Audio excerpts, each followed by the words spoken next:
Bonjour, nous sommes le vendredi 28 février 2025 et le sujet est Amazon AWS Ocelot, le processeur pour ordinateur quantique. C'est les nouveaux segments depuis quelques années, le monde quantique et l'intelligence artificielle, ainsi que la robotique. Ça, c'est les nouveaux segments de la high-tech ces dernières années qui promettent beaucoup dans les années à venir, 2030 et plus. Amazon AWS Ocelot, le 4 qubits, sort ses griffes pour l'ordinateur quantique. Après Microsoft et sa puce Majorana 1, Amazon annonce Ocelot, un processeur quantique qui promet d'alléger l'une des grandes problématiques du développement des ordinateurs quantiques. L'informatique c'est 0 et 1, tandis que le monde quantique c'est 0, 1 et 0 plus 1. Et ces PC quantiques permettent de résoudre des problèmes en quelques secondes, voire quelques minutes, alors que pour l'informatique classique, cela prend des années, voire des siècles ou des millénaires. N'oubliez pas de vous abonner pour plus de news sur le monde de la high-tech ainsi que les bons plans, également sur mon Twitter et en description sous toutes mes vidéos. Vous pouvez les retrouver dans mes playlists. Les géants du web ont les yeux rivés sur le monde quantique et se rapprochent petit à petit de la conception d'ordinateurs quantiques qui ne seront plus limités à des problèmes taillés uniquement pour eux, mais pourront avoir des usages pratiques. Google, avec son chip quantique Willow, apportant un système de correction d'erreurs plus efficace, a ouvert la voie fin 2024 à une série d'annonces promettant monts et merveilles à l'industrie quantique. Donc il y a pas mal de recherche et développement dans ce secteur, et ça promet pas mal dans les années à venir, aux alentours de 2030.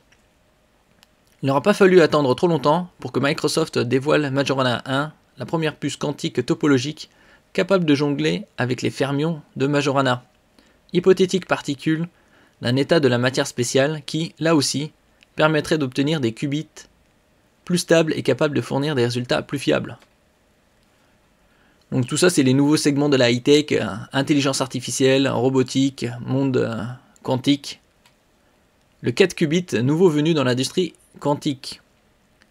Dans ce cortège de puces quantiques révolutionnaires, il faut maintenant compter avec Ocelot, une architecture utilisée dans une première puce expérimentale, développée par Amazon Web Services, AWS, et qui constituerait une avancée majeure en matière de correction d'erreurs quantiques en vue de développer les fameux ordinateurs quantiques fault-tolerant, pouvant résoudre des problèmes du monde réel hors de portée de l'informatique traditionnelle, classique. Et donc ça c'est le 4 qubits en référence à la célèbre expérience de pensée du chat mort-vivant de Schrödinger. Là il parle pas mal d'informations, que ça coûterait bien moins que les autres CPU. AWS met en avant le coût de sa solution. À l'avenir, les puces quantiques construites en l'utilisant en architecture d'Ocelot pourront ne coûter qu'un cinquième du coût des approches actuelles, grâce au nombre significativement réduit des ressources nécessaires à la correction d'erreurs quantiques, indique le communiqué. Donc un cinquième, c'est divisé par 5, c'est impressionnant. Là pour l'instant, en ce qui concerne ce chip expérimental, le premier processeur expérimental ne comprend encore que 5 4 qubits, 5 circuits de stabilisation et 4 qubits de détection d'erreurs, enfermés entre deux puces de silicium recouvertes de couches de matériaux supraconducteurs, le tantal. Après, bien évidemment, dans tout ce qui est chip électronique, ils utilisent surtout du silicium. Après, il y a d'autres matériaux qui sont plus rares et plus onéreux et plus performants.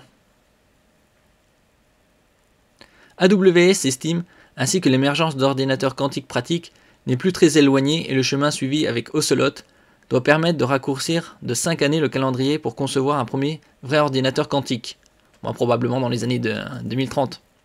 De plus, l'approche avec Ocelot, en demandant moins de ressources, permettra de concevoir des ordinateurs quantiques plus compacts, plus fiables et à moindre coût.